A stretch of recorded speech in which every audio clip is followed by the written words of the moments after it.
ये आदमी इसको स्वीकारेगा कि ये जो वक्तव्य उसने दिया वो झूठे इतिहास के नाम पे उसने दिया, तो उसको जवाब देना ये हमारा दायित्व है, हमारा छात्र धर्म है। उनको गलत लगता है, वो हमें संपर्क करते हैं, वो हमें कहते हैं कि शेखावत जी आप एक सभ्य समाज से आते हैं और आपके द्वारा ऐसे शब्द शोभा नहीं देते, इसीलिए आपको जो ये लग रहा है ना कि मैं हड्डी तोड़ की बात नहीं कर रहा। 8 तारीख को वो सब होगा जो होना चाहिए, जो हमें करना है, जो हमने रणनीति बनाई है, हम बख्शेंगे तो किसी भी कीमत में नहीं। हमने घोषणा की है तो मैदान में उतर रहे हैं, तो पूरी तैयारी के साथ उतर रहे हैं। बैठ के क्या करेंगे भाई साहब, क्या करेंगे बैठ के, क्या करेंगे बैठ के, करेंगे क्या जब वो व्यक्ति अभद्र टिप्पणियां भूतकाल में भी कर चुका है, आज भी कर रहा है, आज भी उसकी अकड़ देखो, अकड़ कम नहीं हुई, आज भी लगातार ये व्यक्ति अभद्र टिप्पणियां करता है और ऐसा व्यवहार करता है लोगों से कि जो व्यवहार करते स्वीकार्य नहीं है। मैं आपसे वादा करता हूं एक क्षत्रिय वोट इसको नहीं करने दूंगा।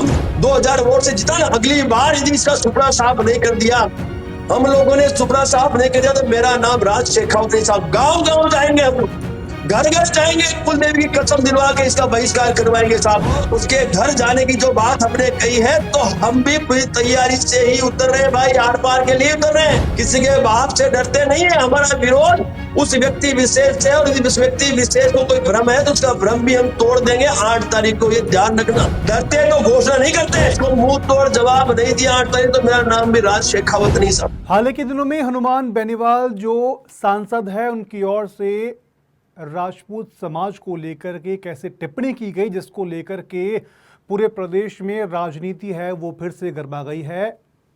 राजपूत समाज को लेकर के टिप्पणी कोई पहली बार नहीं है, इससे पहले भी यूपी के अंदर सपा सांसद रामजीलाल सुमन ने भी टिप्पणी की थी वीर महापुरुषों को लेकर के। उसके बाद में पूरे देश में राजनीतिक बवाल है वो मचा था। प्रदेश में एक बार फिर से हनुमान बेनीवाल ने टिप्पणी की है। आखिर क्या कारण है कि उन्होंने इस भाषा का इस्तेमाल किया, ये टिप्पणी की, इन तमाम सवालों को लेकर हम बात करेंगे। क्षत्रिय राजपूत करणी सेना के राष्ट्रीय अध्यक्ष हैं राज शेखावत। राज जी, आपका सबसे पहले मैं स्वागत करूंगा पंजाब केसरी पर। शुरुआत में राज, सवाल मेरा यही है कि हनुमान बेनीवाल की ओर से समाज को लेकर के जो बयान दिया गया है, आप व्यक्तिगत रूप से उसे किस तरीके से देखते हैं? मैं आपसे पूछना चाहता हूं कि उन्होंने जो स्टेटमेंट दिया है, जो अभद्र टिप्पणी की है जी, उस टिप्पणी को क्या एक सभ्य समाज कभी स्वीकार सकता है क्या? मैं आपसे पूछता हूं, आप इस देश के नागरिक हैं, आप किसी भी जाति से हैं, धर्म से हैं, मुझे उससे कोई सरोकार नहीं है। मैं इतना जानना चाहता हूं कि जो आपके पूर्वज हैं, जो आपकी क्षत्राणियां हैं, जिन्होंने इस देश की अस्मिता के लिए जौहर को चुना, जीते जी आग में कूद गए, जिन पूर्वजों ने अपने परिवारों का बलिदान किया, उनको लेकर यदि कोई पार्टी का संस्थापक और जननायक सांसद ऐसा अभद्र वक्तव्य देता है, तो ये क्या सभ्य समाज में स्वीकार करने योग्य है क्या? और भूतकाल में भी आपने देखा, भूतकाल में भी कई बार इस व्यक्ति के द्वारा महापुरुषों पर अभद्र टिप्पणी की गई है। भूतकाल में भी इस व्यक्ति के द्वारा जो लोक देवता है उनको लेकर अभद्र टिप्पणियां की गई है। इसलिए लगातार ये व्यक्ति ऐसी टिप्पणियों पर को अंजाम दे रहा है, तो इसे रोकना ये हम सबका दायित्व बनता है। व्यक्ति विशेष का विरोध है, हमने किसी जाति या धर्म के विरोध की बात ही नहीं की। क्यों करेंगे हम जाति धर्म का विरोध भाई? हम व्यक्ति विशेष का विरोध करें। जिस व्यक्ति ने यह अभद्र टिप्पणी की है, उस व्यक्ति को हमें जवाब देना होगा। इसीलिए हमने 8 तारीख को नागौर, उसकी लोकसभा क्षेत्र, उसके जो निवास स्थान है, वहीं पे हमने क्षत्रिय स्वाभिमान अस्मिता महासम्मेलन का आयोजन की घोषणा की। समस्त क्षत्रियों द्वारा आयोजित ये कार्यक्रम है। इस कार्यक्रम में लाखों की संख्या में आक्रोशित क्षत्रिय और क्षत्राणियां वहां अपनी उपस्थिति दर्ज करवाकर इस व्यक्ति से इस स्टेटमेंट पर, इस अभद्र टिप्पणी पर जवाब मांगेगी साहब। ठीक है, आपने इस बयान को लेकर कहा, मेरी उनसे 1 से 2 दिन पहले 1-2 में मेरी उनसे बातचीत हुई थी, तो वो बोले मैंने किसी पर पर्सनल तो टिप्पणी की ही नहीं है। उनका स्टेटमेंट है ये। मैं आपसे पूछना चाहता हूं देख लीजिए भाई साहब, मैं आपसे पूछना चाहता हूं, उस स्टेटमेंट को आप भी सुनिए, हम सबने भी सुना है। उस व्यक्ति ने क्या कहा? उन्होंने राजा महाराजाओं को लेकर वो स्टेटमेंट दिया। राजा महाराजा थे कौन? हमारे पूर्वज थे भाई। उन राजा महाराजाओं ने मुगलों से लड़ाई लड़ी, इसीलिए आज हम इस देश को हिंदुस्तान कहते हैं, तो मुगलिस्तान कहते हैं। यहाँ पे सर पे टोपियां होती। ये जो सरकारें चला रहे हैं, जो ये जननायक, ये सरकारें चलाने की इनकी ताकत नहीं थी, ये मुगल चलाते सरकार। तो आप उस स्टेटमेंट को सुनो, वो आदमी मुकर रहा है अपने स्टेटमेंट से। उस व्यक्ति ने जो स्टेटमेंट दिया है उसमें साफ साफ उसने कहा है कि राजा महाराजाओं द्वारा उनकी बेटियों को 70 किलोमीटर दूर जाकर मुगलों को सौंपा जाता था कि आप हमारे रियासत में ना आए। ऐसा कहां है? और ये जिस इतिहास की बात करता है वो इतिहास मुगलों के समय, मुगलों के शासन के समय लिखा गया इतिहास है। मैं पूछता हूं आपको, क्या कोई शासक, डिक्टेटर अपने अगेंस्ट में कुछ लिखवाएगा क्या? वो तो यही लिखवाएगा कि जो क्षत्रिय जो कम्युनिटी है, जो उनके साथ बिल्कुल आक्रामकता से लड़ी है, जिन्होंने उसको यहाँ इस भारत देश में टिकने नहीं दिया, उनका अपमान, उनके स्वाभिमान पे प्रहारी तो करेगा वो। अब उस विषय को लेकर यदि ये जननायक अभद्र टिप्पणी करते हैं मीडिया के माध्यम से, तो इसको जवाब तो देना बनता है, हम सभी का बनता है, क्योंकि वो पूर्वज हम सभी के थे और पूर्वजों ने इस देश की जनता के लिए अपना योगदान दिया। क्योंकि राजा महाराजा जो थे वो निष्पक्ष थे, और ये जो रैयत थी उसके लिए इन्होंने अपने परिवारों तक को बलिदान कर दिया। तो हम कैसे स्वीकारें, आप बताइए। नहीं, बिल्कुल, मतलब ये हम कह सकते हैं। क्या आपको लगता है कि बार बार एक ही समुदाय को निशाना बनाना, क्या ये कोई रणनीति है या कोई प्लानिंग है? लगातार इस बात पे मुझे भी या हमारी पूरी जो इंटेलेक्चुअल टीम है उसे मंथन करने की आवश्यकता अवश्य है, क्योंकि देख रहा हूं लगातार बार बार कहीं ना कहीं किसी न किसी प्रदेश में किसी न किसी जननायक द्वारा हमारे पूर्वजों, छतरानियों, देवी देवताओं और हमारे महापुरुषों का लगातार अपमान किया जा रहा है। बिल्कुल इस भी सोचने की आवश्यकता है कि ऐसी घटनाओं को अंजाम क्यों दिया जा रहा है, वो भी पर्टिकुलरली जो क्षत्रिय समाज के जो हमारे महापुरुष है, हमारे जो पूर्वज है, हमारी छतरानियां, उन्हीं पर ही क्यों ऐसी टिप्पणियां हो रही है। तो हो सकता है कि कहीं ना कहीं राजनीतिक महत्वाकांक्षा के चलते या अपनी फेस वैल्यू बढ़ाने के चलते भी ये मूवमेंट हो सकता है। लेकिन ही क्यों, मैं तो ये कहना चाहता हूं कि आखिरकार उन छतरानियों, क्षत्रियों को लेकर आप ऐसी अभद्र टिप्पणी करते ही क्यों हैं?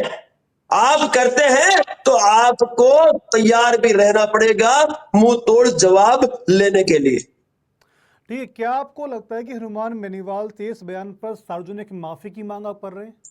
नहीं, माफी तो हम देते ही नहीं है किसी को साहब। ये माफी वाला सिस्टम हमने बंद कर दिया। कहां से? आगरा से।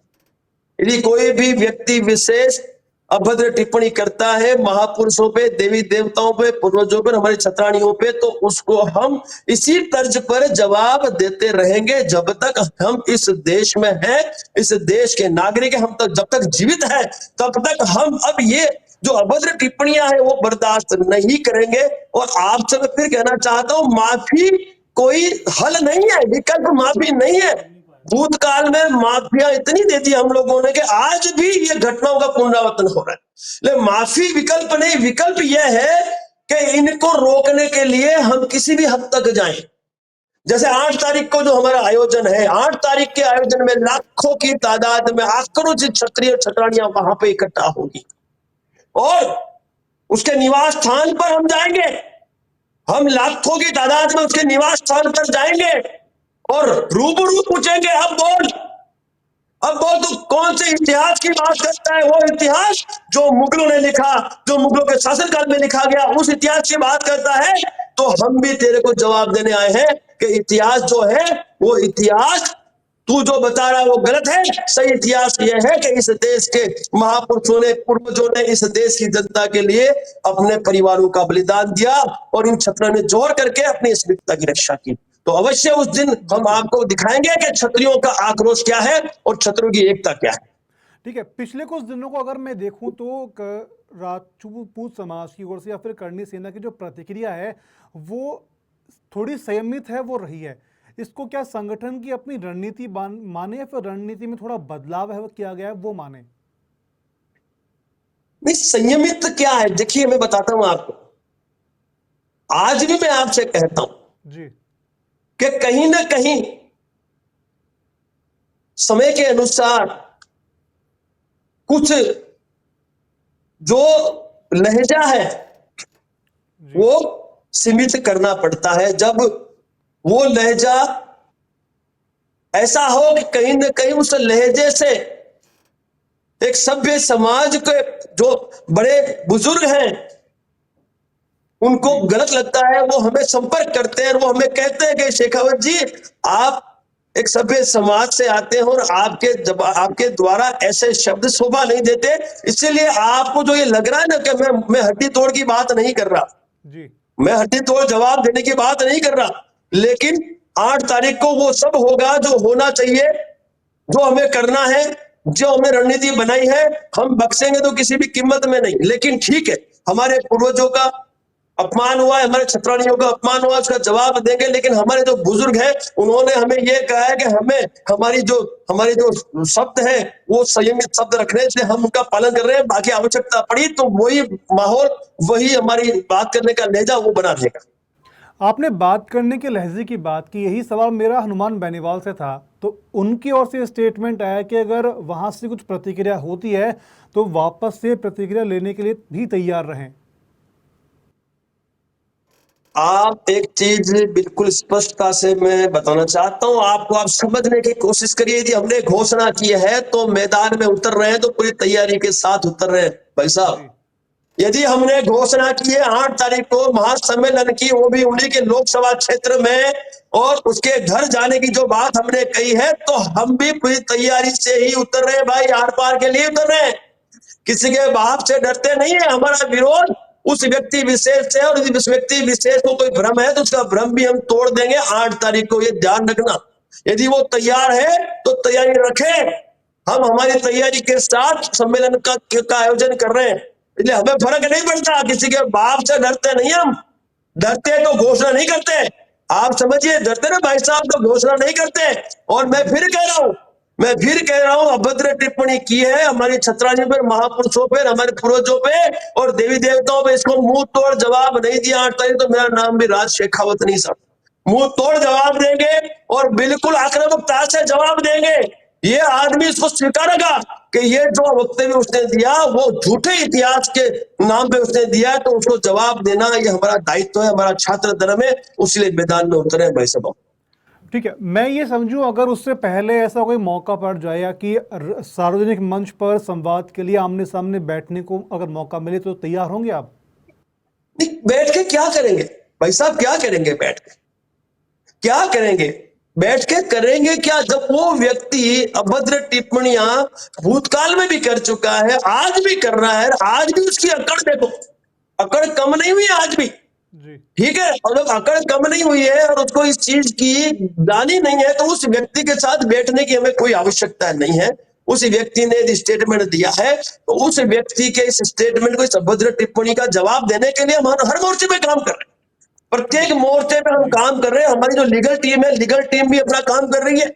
हमारी जो एक टीम जो है, जो इंटेलेक्चुअल टीम है, वो पत्र के माध्यम से हमारा आग्रह पत्र भी हम लोकसभा जो हमारे अध्यक्ष हैं उनको भेज रहे हैं कि इसकी जो संसद की सदस्यता वो रद्द की जाए, क्योंकि लगातार ये व्यक्ति अभद्र टिप्पणियां करता है और ऐसा व्यवहार करता है लोगों से कि जो व्यवहार कतई स्वीकार्य नहीं है।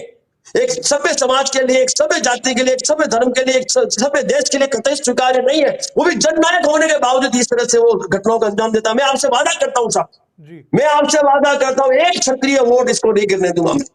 इसकी राष्ट्रीय लोकतांत्रिक पार्टी का ये सांसद है, मैं आपसे वादा करता हूं साहब, 2000 वोट से जीता ना। अगली बार यदि इसका सुपड़ा साफ नहीं कर दिया, हम लोगों ने सुपड़ा साफ नहीं कर दिया, तो मेरा नाम राज शेखावत नहीं साहब। गांव गांव जाएंगे हम लोग, घर घर जाएंगे, कुलदेवी की कसम दिलवा के इसका बहिष्कार करवाएंगे साहब, क्योंकि ऐसे लोगों को सत्ता में रहने का अधिकार नहीं है तो निष्पक्षता से राज को न संभाले। इसलिए इसको जवाब देने के लिए हर मोर्चे पे हम उतर रहे, हर मोर्चे पे हम इसको जवाब देंगे, चाहे वो फिर वोट की चोट हो। क्योंकि ये जो सांसद महोदय हैं या जितने भी जननायक हैं, इनको एक ही हथियार से मारा जा सकता है, वो हथियार है वोट की चोट। और वोट की चोट से बनाते हैं, ये तो पार्टी के संस्थापक है, इस पार्टी का नामो निशान बनाएंगे। हमने कहा ना उत्तर प्रदेश में समाजवादी पार्टी ने सुमन लाल को समर्थन करके अपनी पार्टी का बहिष्कार करवा दिया, वैसे ही मैं कहता हूं ये संस्थापक है इस पार्टी का, और मैं आपसे वादा करता हूं राजस्थान के आने वाले चुनावों में, जो भी विधानसभा लोकसभा चुनाव होंगे, उसमें राष्ट्रीय लोकतांत्रिक पार्टी का नामो निशान नहीं मिटा दिया तो मेरा नाम राज शेखावत नहीं। मैं खुला हुआ इसके सामने, मैं आज तक कभी मैंने हनुमान बेनीवाल को लेकर कोई स्टेटमेंट नहीं दिया है, मैंने कभी कुछ नहीं कहा उसके लिए, क्योंकि जब उसने स्टेटमेंट दिया तब मैं नहीं था इस सामाजिक संगठन के इस राज्य में, लेकिन जब मैं अब इस राज्य में आया हूं, जब इस सामाजिक संगठन के तौर पे, सामाजिक अध्यक्ष के तौर पे मैं कार्य कर रहा हूं, तो ये हमारा दायित्व बनता है, हम सबका दायित्व बनता है। स्वाभिमान की लड़ाई है तो हम सभी स्वाभिमान की लड़ाई में अपना योगदान देने के लिए मैदान में उतर रहे हैं। ठीक है, आपने भाषा की बात की तो युवाओं के बीच में नेताओं की भाषा और व्यवहार है, इसका काफी बड़ा प्रभाव पड़ता है। क्या आपको लगता है कि ऐसे बयानों से युवाओं में भ्रम की स्थिति बनती है? आप हनुमान बेनीवाल की बात कर रहे हैं? जी बिल्कुल। मैं आपसे पूछना चाहता हूं कि हनुमान बेनीवाल एक जननायक है जी। एक नेता है, लोकतंत्र का राजा है, मानते हो? जी। इस लोकतंत्र में राजा कौन? ग्राम पंचायत, तहसील पंचायत, जिला पंचायत, विधानसभा, लोकसभा, राज्यसभा, ये लोकतंत्र के राजा है। राजा कौन होता है सर? राजा यानी जो निष्पक्ष हो, जो न्याय अधिकार की बात करे, वो सर्वधर्म संपन्न हो, जो सर्वधर्म समान संबंध वाला हो, ऐसा व्यक्ति राजा माना जाता है। तो ऐसे व्यक्ति को इस तरह की अभद्र टिप्पणी कतई नहीं करनी चाहिए।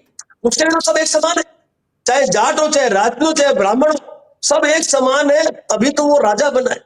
तो मैं आपसे यही कहूंगा, आपके माध्यम से हनुमान बेनीवाल से भी यही कहना चाहूंगा कि एक जननायक होने के नाते आपको शोभा नहीं देता, आप लगातार अभद्र व्यवहार भी करते हैं, अभद्र टिप्पणियां भी करते हैं, और आप लगातार ऐसी गतिविधियों में लिप्त रहते हैं जिसकी वजह से राजा को अपमानित होना पड़ता है। और इन्होंने देखा आपने, इन्होंने जो नुकसान उठाया, जो इनके व्यवहार की वजह से उठाया, इनके विधायक से आज एक भी विधायक नहीं उठा, ये सांसद खुद बड़ी मुश्किल से 2,000 वोट से बचे।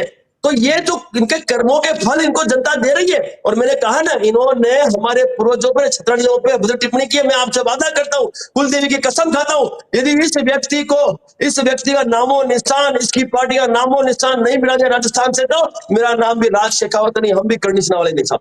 ठीक है, आपने जाट राजपूत समाज की बात की, अगर समाज की बात हो रही है तो क्या आपको लगता है कि ये स्टेटमेंट है जानबूझ करके किसी समाज पे दिया गया है? ऐसा है भाई साहब, आज तक का रिकॉर्ड है, मैं स्पष्टता करता हूं आपके माध्यम से, ये जो लड़ाई है, ये लड़ाई व्यक्ति विशेष से है, किसी जाति या धर्म से न थी, न है और न आगे। मैं पूछता हूं, आज तक कभी आपने राज शेखावत का कोई भी स्टेटमेंट जाति या धर्म के विरोध में की देखा है क्या? जाट समाज, गुर्जर समाज के मेरे काफी प्रेमी लोग, मेरे फॉलोअर्स है, ढेर सारे लाखों फॉलोअर्स है जो मुझे मानते हैं, क्योंकि मैंने आज तक जातिवाद किया ही नहीं। ये व्यक्ति विशेष जो है, वो व्यक्ति विशेष ने जो अभद्र टिप्पणी के लिए व्यक्ति विशेष ने उन्हें टारगेट किया, तो यहां जाति की बात ही नहीं आती। देखिए, मैं आपसे बताना चाहता हूं, मैं आपसे एक बड़ा ही स्पष्टता से एक बात रखना चाहता हूं। जैसे गुजरात है हमारा, गुजरात में पटेल समाज जो है वो भी हमारा ही है जी। राजस्थान का जाट भी हमारा ही है, यूपी का पंडित भी हमारा ही है, गुजरात वहां पे दिल्ली के आसपास का गुजर भी हमारा ही है, ये सभी देश के नागरिक है, सब हमारा ही है, हमारा ही परिवार है। लेकिन मैं आपसे पूछना चाहता हूं कि जो गुजरात का पटेल है, यदि आज हर क्षेत्र में आगे है तो उसको लाभ मिल रहा है, तो उसकी एकता से मिल रहा है। तो मैंने गुजरात के क्षत्रियों को उनका एग्जाम्पल दिया कि भाई इनकी ईर्ष्या मत करो, ये अपने नागरिक है, परिवार है, अपने देश के लोग हैं, देशवासी हैं, तो अपनी एकता से आगे बढ़े, आप भी एकता कर लो। उसी देश में मैं राजस्थान के मेरे क्षत्रियों से कहता हूं कि आज जाट समाज भी किसी हर क्षेत्र में आगे है, तो वो उसकी एकता का लाभ उसे मिल रहा है। आप उसकी इच्छा क्यों करते हो? भाई आप भी उसकी तरह एक हो जाओ, एकता दिखाओ, और हर क्षेत्र में आप आगे चले जाओ। तो मैंने आज तक कभी न किसी जाति, किसी धर्म के बारे में कोई स्टेटमेंट दिया है, न मैं कभी दे सकता हूं, क्योंकि मैं एक क्षत्रिय हूं, और क्षत्रिय के नाते सब मेरे, मैं सबका हूं। इसलिए ये तो जातिगत एक मूवमेंट दिया जा रहा है। तो मैं आपके माध्यम से राजस्थान के सभी जाट समाज के लोगों से कहना चाहता हूं कि मेरा जो स्टेटमेंट है यार, हमारी जो भी मूवमेंट है, वो जाति के विरोध में कतई नहीं है।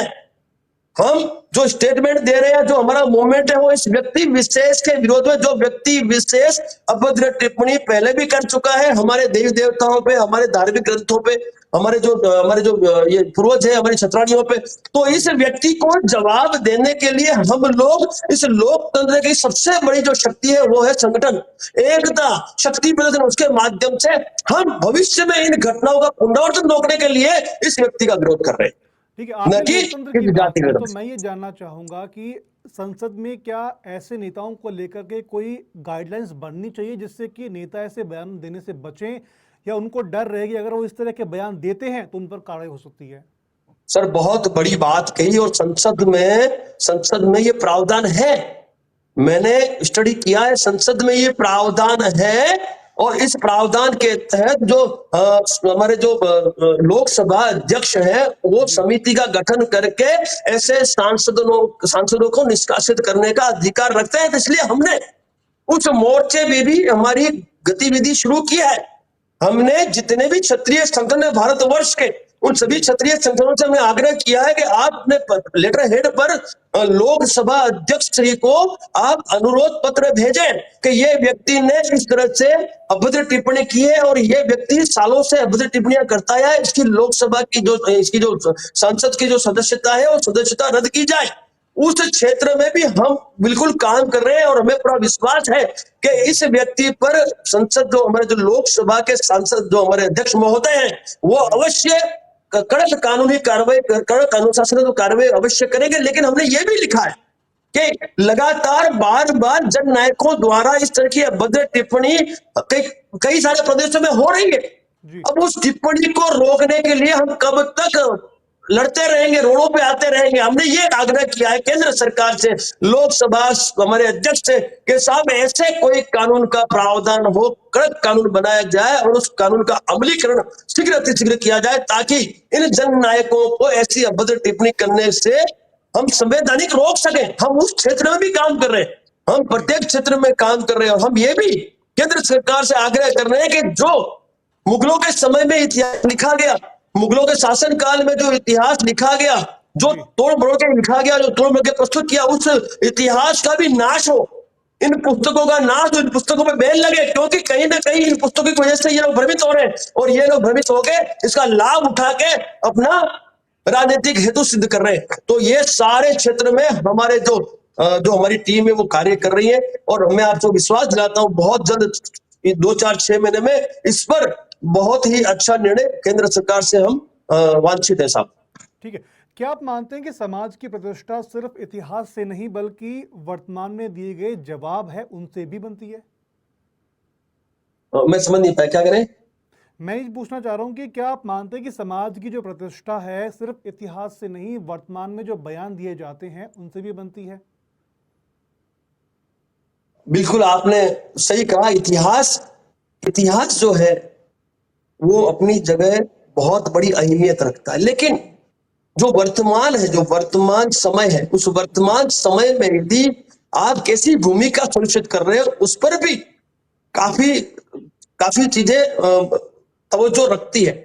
तो आपकी बात से मैं सहमत भी हूं कि आज हम किस क्षेत्र में किस लेवल पे काम कर रहे हैं वो भी मायने रखता है। तो इतिहास तो अपनी जगह है ही, लेकिन आज जो वर्तमान काल है इसमें भी हमें इस तरह से अपनी कार्यवाही या गतिविधियां करनी चाहिए ताकि वो ऐतिहासिक हो और वो आपको मान सम्मान और स्वाभिमान प्राप्त करवाए। ठीक है, लास्ट में मेरा सवाल है कि यूथ के लिए, तमाम प्रदेश के लोगों के लिए आपका संदेश क्या रहेगा? मैं एक संदेश स्पष्टता से देना चाहता हूं, खास करके जो मेरे क्षत्रिय समाज के जो लोग हैं, चाहे वो फिर बड़े हैं, बुजुर्ग हैं, माताएं हैं, बहनें हैं, उन सभी को मैं आग्रह करना चाहता हूं कि 8 तारीख का जो हमारा आयोजन है वो ऐतिहासिक आयोजन है और समस्त क्षत्रियों द्वारा आयोजित क्षत्रिय स्वाभिमान अस्मिता महासम्मेलन का आयोजन है। 8 तारीख को दोपहर 2 बजे नागौर में आयोजित होने जा रहा है। उस आयोजन को सफल बनाने के लिए आप सभी बड़ी संख्या में वहां पधारे, क्योंकि ये स्वाभिमान की लड़ाई है। ये हमारे पूर्वजों, क्षत्राणियों, महापुरुषों, देवी देवताओं के स्वाभिमान पे जो प्रहार हुआ है उसे रोकने की लड़ाई है, और इस लड़ाई के माध्यम से हम इस लोकतांत्रिक देश में भविष्य में इन घटनाओं का पुनरावर्तन रोकने के लिए स्वाभिमान के उस व्यवस्था को लेकर मैदान में उतर रहे। तो मेरा आपके माध्यम से राजस्थान के प्रत्येक क्षत्रिय को उस दिन अपनी बड़ी संख्या में अपने दोस्तों के साथ, अपने सगे संबंधियों के साथ उपस्थित दर्ज करने का आग्रह करता है। साथ ही social media, print media, digital media के जितने भी पत्रकारगण है, जो भी है, वो यदि इस बात से सहमत है कि यह अभद्र टिप्पणी हुई है और महापुरुषों का अपमान नहीं होना चाहिए, तो वो भी प्रचार प्रसार में हमारा योगदान दे, ताकि बड़ी संख्या में हम वहां पे उपस्थित दर्ज करें। क्योंकि जो संवैधानिक, जो संसद भवन में जो उन्होंने प्रावधान रखा, उसमें यह भी लिखा है कि यदि आप किसी सांसद के विरोध में बड़ी संख्या में विद्रोह करते हैं, तो उसका भी मैसेज, उसका भी नोट ये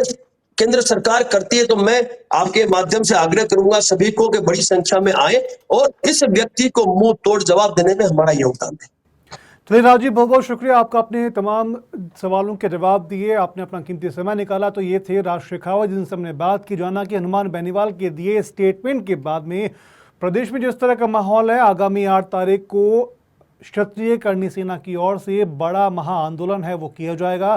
तमाम लोगों को बुलाने का आग्रह है राज शेखावत ने किया है। हनुमान बेनीवाल के स्टेटमेंट पे आप क्या कुछ कहना चाहते हैं? कमेंट सेक्शन आपके लिए खुला है, कमेंट बॉक्स में कमेंट करके हमें जरूर बताएं। वीडियो को लाइक करें, शेयर करें और चैनल को सब्सक्राइब जरूर करें।